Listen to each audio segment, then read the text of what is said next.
Hello guys, আপনারা কেমন আছেন? সবাই আশা করি ভালো আছেন। আমাদের মাগুরা জেলায় রথযাত্রায় সাধুয়া ন্যাংটা বাবার আশ্রমে গিয়েছিলাম। যেতে প্রচণ্ড রাস্তায় ভিড়। অবশেষে যে সেখানে পৌঁছালাম, কিন্তু অনেক কষ্টের পরে। সেখানে প্রচণ্ড ভিড়, দূর দূরান্ত থেকে লোক আসছে। এতটা ভিড় সেটা আপনারা অবশ্যই দেখতে পারছেন।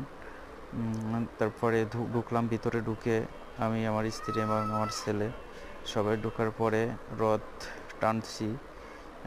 টানার জন্য দড়ি ধরতে গেছি। আমার ওয়াইফ, আমার বাচ্চাটা সামনে, আমার ওয়াইফ পিছনে আর আমি তার পিছনে একটু রথ টানলাম। টানার পরে ওখান থেকে একটু ঘোরাঘুরি করলাম সবাই মিলে। ওখান থেকে রথ টানা শেষ হলে ওখান থেকে ফেরত আসলাম। আসার পরে মেলার ভিতরে একটু ঘোরাঘুরি করলাম। ঘোরাঘুরির পরে কিছু কেনাকাটা করলাম পাশে। এই যে চলে আসছি আমরা সবাই। এখান থেকে এসে দেখেন প্রচণ্ড 12 ভাজা কিনলাম। এটা ওনার খুব পছন্দ, এই জন্য ওখান থেকে 12 ভাজা কিনলাম। কেনার পরে আর একটু ঘোরাঘুরি করলাম ভিতরে।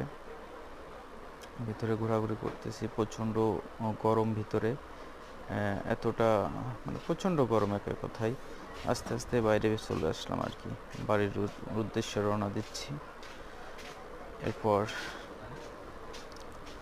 আমার ইউটিউব চ্যানেলটা নতুন, আপনারা সবাই সাবস্ক্রাইব করে দিবেন এবং সাপোর্ট করবেন। আশা করি সবাই ভালো থাকবেন, আমাকে সাপোর্ট দিবেন।